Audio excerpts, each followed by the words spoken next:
अपने channel अनुशिक्षा class में स्वागत है। तो आज हम आपको मैथ की क्लास में यानी प्रैक्टिस सेट करा रहे हैं जो यूपी प्लस का यानी यूपी प्लस से क्वेश्चन पूछे जाते हैं, तो उसका आज हम प्रैक्टिस सेट लेकर आए हैं। तो हम बात कर रहे हैं यहाँ पे आज हमारा यानी कि सेट नंबर 1 है जो हम करा रहे हैं आपको यूपी प्लस का। ठीक है, जो यानी कि यूपी प्लस में क्वेश्चन पूछे जाते हैं उससे रिलेटेड आज की क्लास में क्वेश्चन होंगे। तो हमारा पहला क्वेश्चन यहाँ पर दिया है, दो घनों के आयतनों का अनुपात 64:13:31 है, तो उनके कुल पृष्ठीय क्षेत्रफलों का अनुपात ज्ञात करो। तो ये क्वेश्चन पूछा गया है यूपी प्लस में और बार बार यानी कि हर पेपर में ये क्वेश्चन जरूर आता है, तो ये क्वेश्चन मोस्ट इम्पोर्टेंट है। तो हम इस वाले क्वेश्चन को इस तरीके से बता रहे हैं आपको कि यहाँ पे दिया है दो घनों का आयतन, तो घन का आयतन क्या होता है ए क्यू है यहाँ पे, तो ए क्यू बराबर हम कितना रखेंगे 64 रखेंगे। ठीक है, तो ए बराबर हमारे यहाँ पे कितना हो जाएगा 4 हो जाएगा।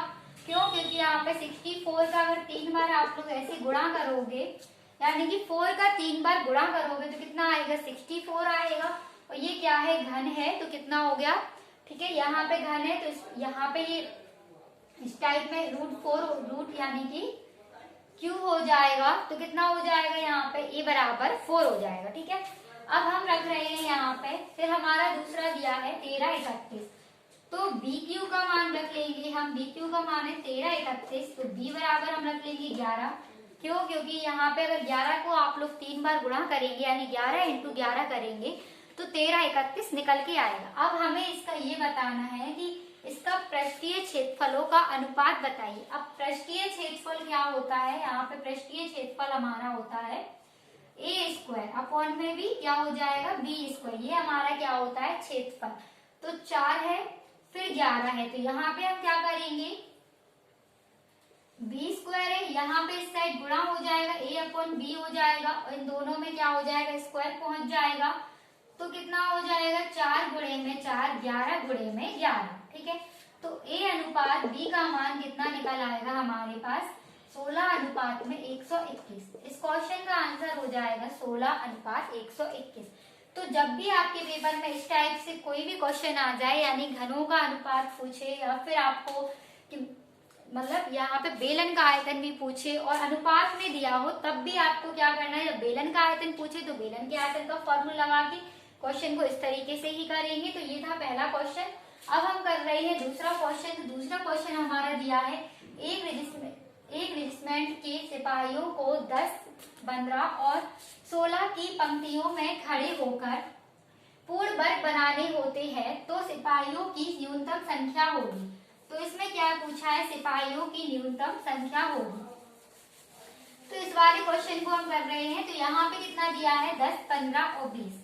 ठीक है, तो सिपाहियों का हम क्या ले रहे हैं अनुपात ले लेंगे यहाँ पे 10, 15 और 20। ठीक है, तो इसका हम क्या निकाल लेंगे एलसीएम निकाल लेंगे। ठीक है, और हमें क्या बनाना है यानी पूर्ण वर्ग बनाने हेतु, तो पूर्ण वर्ग बनाना है, फिर इसका हमें क्या करना है न्यूनतम संख्या होगी बताना है। तो पहले हम क्या कर रहे हैं एलसीएम ले रहे हैं, तो 5 दूनी हो गया 10, 5 3 15, 5 चौके 20। फिर से हम लेंगे तो यहाँ पे हो गया 2 एकम 2, 3 का 3, 2 दूनी 4, फिर हो जाएगा 2 एकम 2, 3 का 3, 2 एकम 2, 3 एकम 3, 3 एकम 3। ठीक है, अब हमें क्या करना है यहाँ पे पूर्ण वर्ग बनाना है। पूर्ण वर्ग हम कैसे निकालते हैं हम आपको बता रहे हैं। तो यहाँ पे तो हमारे दो जोड़े बन रहे हैं 2 के, तो यहाँ पे तो हमने ले लिया है 2। ठीक है, ये हमारा हो गया। अब गुणे में हमने 5 लिख दिया और गुणे में 3 लिख दिया। ऐसे भी हमें क्या है पूर्ण वर्ग बनाना है। पूर्ण वर्ग का मतलब होता है कोई भी संख्या क्या हो जाए वर्ग के रूप में लिख जाए। अब अगर हम 5 को तो एक ही बार दिया है, अगर हम इसे 5 को दोबारा लिख लेंगे एक और बार, तो ये हमारा क्या हो जाएगा 5 और 5 का क्या वर्ग बन जाएगा, 5 और 5 का यानी वर्ग बनेगा। 3 भी हमारे पास एक ही बार दिया है, तो एक बार और ले लेंगे तो भी ये हमारा क्या हो जाएगा वर्ग बन जाएगा। क्वेश्चन में उसने यही कहा है कि पूर्ण वर्ग बनाने हेतु, पूर्ण वर्ग यानी बनाने को बोला है। ठीक है, तो पूर्ण वर्ग हम क्या कर रहे हैं इसको बना रहे हैं। अब हम क्या कर रहे हैं इन सबका गुणा कर देंगे, तो 2 दूनी 4, 4 पंचे हो गया 20 और 2 का फिर इसमें 20 का गुणा करेंगे तो हो जाएगा 60, फिर हो जाएगा 5 3 15, तो 15 का गुणा करेंगे तो 15 6 हो गया 90, तो आंसर हमारा कितना हो जाएगा 900। ठीक है, इस वाले क्वेश्चन का आंसर हमारा कितना हो जाएगा 900। तो हमने क्या बताया आपको, इन सब का हमने लासा निकाला। लासा निकालने के बाद क्वेश्चन भी दिया था पूर्ण वर्ग बनाने हेतु। तो पूर्ण वर्ग बनाने के लिए हम क्या करते हैं, यहाँ पे हमारे पास एक बार 5 दिया था और एक बार ही 3 दिया था। तो हमने एक और बार 5 लिख दिया और एक और बार 3 लिख दिया। तो जिससे क्या हुआ, 2 बार 5 हो गया, 2 बार 3 हो गया। तो इससे क्या हो गया, पूर्ण वर्ग संख्या बन गई। यानी कि 5 और 5 का स्क्वायर कर दिया तो 25 क्या है, पूर्ण वर्ग संख्या है।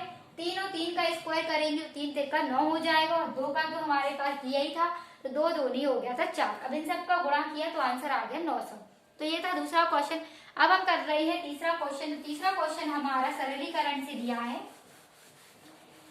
तो ये क्वेश्चन तीसरा है हमारा सरलीकरण से। तो इस वाले क्वेश्चन को हम सरल तरीके से ही करेंगे।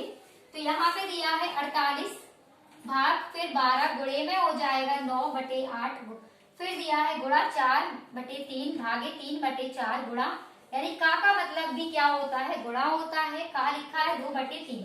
तो पहले हम इसे सॉल्व कर ले रहे हैं बाहर वाली संख्या को। तो 12 एकम 12, 24, 12 3 36, 12 चौके कितना होता है 48। ये हमने 4 लिख दिया। अब हम इस वाली संख्या से हमें कोई मतलब नहीं है।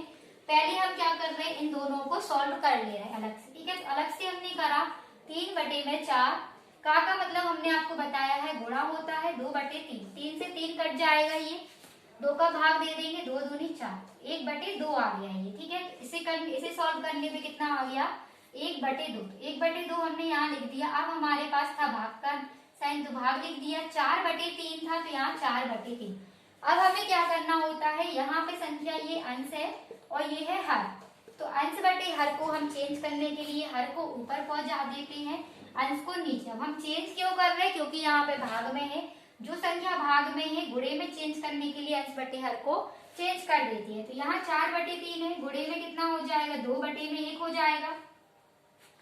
ठीक है, तो यहाँ पे हमने क्या किया, 4/3 लिखा था यहाँ।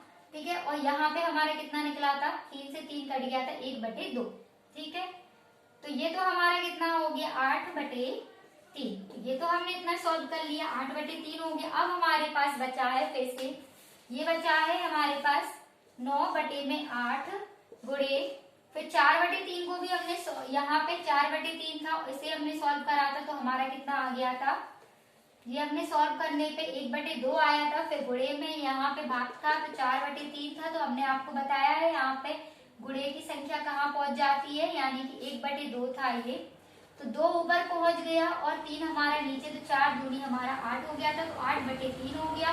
3 से 3 काट दिया, 3 3 9, 8 से 8 काट दिया, तो बचा हमारे पास कितना है 3। अब गुणे में ये संख्या थी तो गुणे में लिख दी, 3 लिख दिया, 4 3 12। इस क्वेश्चन का आंसर आ गया है 12। एक बार फिर से समझ ले रहे हैं, हमने क्या किया है, 3/4 का 2/3 लिखा था तो इनका हमने गुणा कर दिया।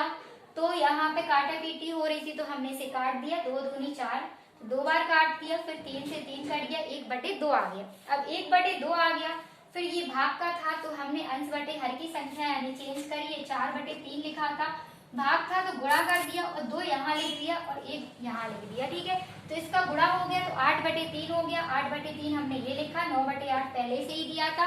का मतलब हमने आपको बताया है गुणा होता है, तो 8 से 8 कट गया, 3 3 9 कट गया। ठीक है, तो यहाँ पे 3 आ गया था और 4 इसे काटने पे आया था, तो आंसर में आ गया 12। अब तो ये थे 3 क्वेश्चन। अब हम देखेंगे कुछ और क्वेश्चन जो यानी कि प्रैक्टिस सेट से ही संबंधित है।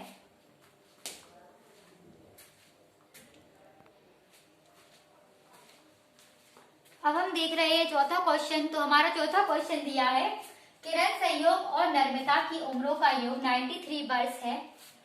10 वर्ष पूर्व उनकी उम्रों में क्रमशः 2:3:4 था। तो सहयोग की वर्तमान आयु क्या है।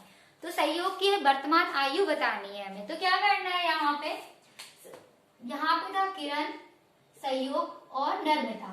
तो अनुपात देखेंगे सबसे पहले। तो हम अनुपात कितना दिया है 2, फिर दिया है 3 और 4।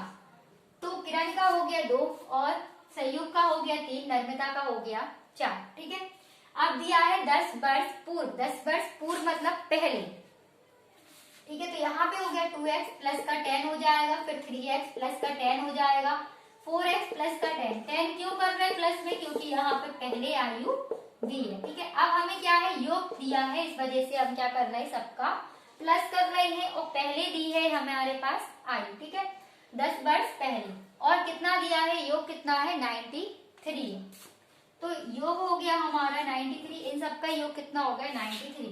इन सबको जोड़ देंगे तो यहाँ पे कितना हो जाएगा 4 और 3 7 और 8 9x हो गया, x को x जोड़ दिया और यहाँ पे हो गया 30 बराबर में हो गया 93। तो 9x बराबर में कितना हो जाएगा, यहाँ माइनस करेंगे तो 63 हो जाएगा। ये प्लस की संख्या है, इक्वल के उस साइड जाती है तो क्या हो जाती है, माइनस में हो जाती है। फिर काट देंगे, x बराबर में हो गया 7। अब क्वेश्चन में पूछा है संयोग की वर्तमान उम्र क्या है, तो संयोग हमारा कितना है 3x, तो 3x का मान है 7, 7 या 21। अब वर्तमान उम्र यानी अभी की पूछिए, जब वो पहले यानी 10 वर्ष पहले था तो 21 साल का था, और अभी की वर्तमान आयु कितनी हो जाएगी, यानी अभी जो समय चल रहा है तो प्लस 10 कर देंगे। 10 वर्ष पहले 21 वर्ष का था, 10 वर्ष बाद कितने का हो जाएगा 31 का हो जाएगा। तो आंसर हमें आ गया हमारा 31। तो आज की क्लास में हमने आपको 4 इंपॉर्टेंट क्वेश्चन कराए हैं जो यूपी पुलिस के पेपर में पूछे जाते हैं। तो अगर आप लोग चैनल पर नए आए हो तो चैनल को सब्सक्राइब करें और वीडियो को लाइक करें और शेयर करें।